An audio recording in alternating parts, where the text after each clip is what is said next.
Hello বন্ধুরা, welcome to back my channel. তো সবাই এসো দেখে নাও, আমরা পুরী গিয়েছিলাম। তো কিছুদিন আগে গিয়েছিলাম, 15 দিন মতো আগে। তো ভিডিওটা ছাড়া হয়েছিল না, আজকে ছাড়লাম। তো আমরা বেশি দিনের জন্য যাইনি, একদিনের জন্যে গিয়েছিলাম। তো একদিনের জন্যেই গিয়েছিলাম, মানে দুপুর বেরিয়েছি, ওখানে পৌঁছেছি সন্ধ্যা হয়ে গেছে। এবারে ওই দিনটা থেকে তারপরে ওই একটু সমুদ্রে ঘোরাঘুরি করে খাওয়া দাওয়া করে ব্যাস ওখানে থেকে ওখানে রাতটা কাটিয়ে আমরা ভোর ভোর সোজা জগন্নাথ মন্দিরের দিকে আমরা জগন্নাথ মন্দিরের দর্শনের জন্যে রওনা দেব। তো সত্যি কথা বলতে জগন্নাথ মন্দিরের মানে খুব দেখার ইচ্ছা ছিল। তো এত ভিড় ছিল সেদিন, এত ভিড় ছিল কি বলবো। আবার পরে গিয়ে নিশ্চয়ই জগন্নাথ মন্দিরে পুজো দেব। তো পুজো দিতে পারিনি, শুধু মন্দিরের মানে একবারে যেখানে প্রবেশ করতে হয় অতটা অবধি গিয়েছিলাম। তো এখন আমরা এটা রাত্রিতে, তো এটা সমুদ্রে। তো মানে আমি বলেই দিচ্ছি আগে থেকে, যখন আমরা তার পরের দিন ভোরে গিয়েছিলাম মন্দিরে। তো এখন রাত্রে এই যে সমুদ্রের ধারে, এই যে দেখো আমরা এখন মন্দিরের দিকে রওনা হচ্ছি। তো মন্দিরে আমরা চলে আসলাম। তো প্রথম তোমরা গেটে ঢুকেই প্রথম যে গেটটা পড়বে ওখানে ঢুকতে যাবে না।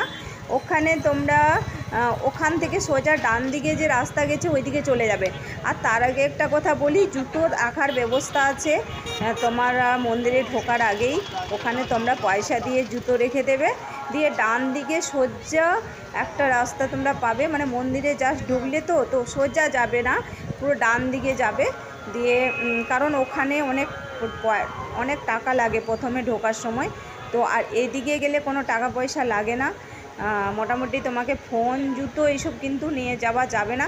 ওই মন্দিরে মানে এই রাস্তাতে তুমি ফোন ইউজ করতে পারো, ছবি তুলতে পারো, যা খুশি করতে পারো। কিন্তু ওখানে গেলে মানে ভেতরে এই যে যাচ্ছি, এই যে সোজা রাস্তা দেখছো, এবারে এইখান থেকে হাঁটতে হাঁটতে সোজা যাব। তারপরে পুরো যখন মানে কি বলবো, যখন মন্দিরের সামনে যাব, কিন্তু সেই গেটটা আসল গেট, সেই গেটটা দেখাবো আমি তোমাদেরকে। ওখানে এই যে এইটা, হ্যাঁ এইটা আসল গেট। এইখানে আর মোবাইল, ব্যাগ কিচ্ছু ঢোকানো যাবে না। তো আমরা এখান থেকেই, ভাগ্য খারাপ, এখান থেকেই চলে আসছি জাস্ট মন্দির দর্শন করে।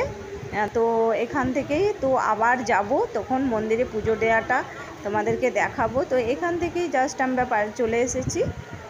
তো এটাই হচ্ছে মানে মন্দিরে ঢোকার, এটা মানে এটা একটা প্রবেশদ্বার, আবার ওপাশে আছে যেটা প্রথম বললাম ওখানে টাকা লাগে। তো সেটা হয়ে গেল, মানে দেখাদেখি করে এই যে সমুদ্রের কাছে এসে বসে গেছি।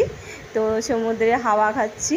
তো ছাতা টাঙানো আছে ওখানে, আবার 1 ঘন্টাতে 20 টাকা, ঠিক আছে। তো এখানে নিল। এরপরে হচ্ছে আমরা সমুদ্রে মানে বসে 2 ঘন্টা মতো, মানে থেকে ঘুরে এসে মন্দির থেকে 2 ঘন্টা মতো বসলাম। তারপরে আমরা ট্রেন ধরে বেরিয়ে এসেছি। তো খুব সুন্দর লাগছিল, খুব দারুণ জায়গা, তোমরাও একবার ঘুরে আসতে পারো। তো এত সুন্দর, মানে কি বলবো, ওই হাওয়াটাতেই মনে হচ্ছিল না আর বাড়ি আসি, মনে হচ্ছিল থেকেই যাব, আর বাড়িয়েই যাব না। আমার তো একবারেই আসতে ইচ্ছা করছিল না। তারপরে হচ্ছে তাও কি বলবো, আর মনের দুঃখে, এই যে মন খারাপ করে করে মনের দুঃখেই বসে গেছি একবারে, মানে বাড়ি যেতে হবে বলে। হ্যাঁ, যে সমুদ্রকে ছেড়ে দিয়ে, আমি তো ভীষণ সমুদ্র ভালোবাসি, আমার মানে প্রিয় বলতে গেলে আমার সমুদ্রই প্রিয়। তো আমি যখনই যেই ডাকে আমাকে, বান্ধবী ডাকুক, মানে বান্ধবী যদি বলে বা বাড়ির লোক, তো আমি সমুদ্র বলে মানে আগেই ছুটে যাই। তো সবাই ভালো থেকো, আর প্লিজ আমার ইউটিউব চ্যানেলটা প্লিজ লাইক সাবস্ক্রাইব করো। আরও এমনি নতুন নতুন ঠাকুরের স্থান দর্শন করানোর জন্য আমি তোমাদেরকে যেখানেই যাব ওখানেই দেখাবো। তো টাটা বাই, সবাই ভালো থেকো। এই যে চান করাটা, এটা আগের ছবি। তো এটা তো দিয়ে দেওয়া হয়েছে, কিছু বুঝতে পারলাম না, তো এটা হয়ে গেছে। তো টাটা বাই, সবাই ভালো থেকো।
Raku.